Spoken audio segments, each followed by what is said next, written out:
40,000 student f'Malta u Għawdex se jkun jista' jniżżel b'xejn il-programmi tal-Microsoft Office. Kull student se jiffranka 100 euro f'sena. Dan ifisser li 400,000 euro se jkunu frankati għal studenti Maltin f'sena. Dan wara ftehim bejn il-kumpanija Microsoft u l-Aġenzija tal-Informatika tal-Gvern il-MITA.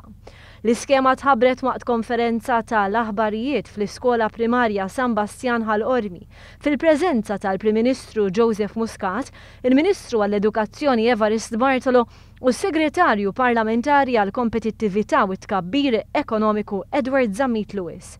Adriana Zammit fisem il-Microsoft qalet li Malta hi waħda mill-ewwel pajjiżi li se tibbenefika minn skema bħal din. Il-Prim Ministru enfasizza l-ħtieġa ta' programmi faċli u fattibbli. Spjega li l-iskema se tkun miftuħa l-iskejjel tal-Gvern u studenti tal-MCAST, iżda wara se jsiru negozjati biex tinfetaħ l-istudenti kollha. B'differenza l-skemi li tħabbru fis-snin ta' qabel, din l-iskema hija kompletament bla ħlas u mhux se jkun hemm min jistenna fi kjuwiet. Minflok isir biss download. One News tkellem maħut mill-istudenti u l-kost qarrew li jużaw it-teknoloġija u li jixtiequ inkorporata aktar fl-istudji tagħhom. Nilab Xbox 360. Nixtieq li flok nġorru l-kodba fil-basket, nistgħu nużaw tablet għal notes jew hekk nistgħu nużaw lilu flok noqogħdu nġorru l-kodba.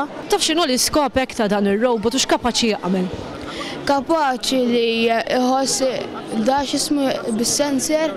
Jiġieli kont naf li jeżistu tip ta' jowbort sekk, imma mhux speċi li għandhom daqshekk kapaċitajiet. Il-Prim Ministru fakkar li dawn l-aħħar xhur inħoloq 5,000 impjieg ġdid, iżda impjieg minn kull tnejn imur għand barranin. Parti mir-raġuni hija nuqqas ta' ħiliet fejn tidħol teknika u għalhekk skemi simili huma importanti.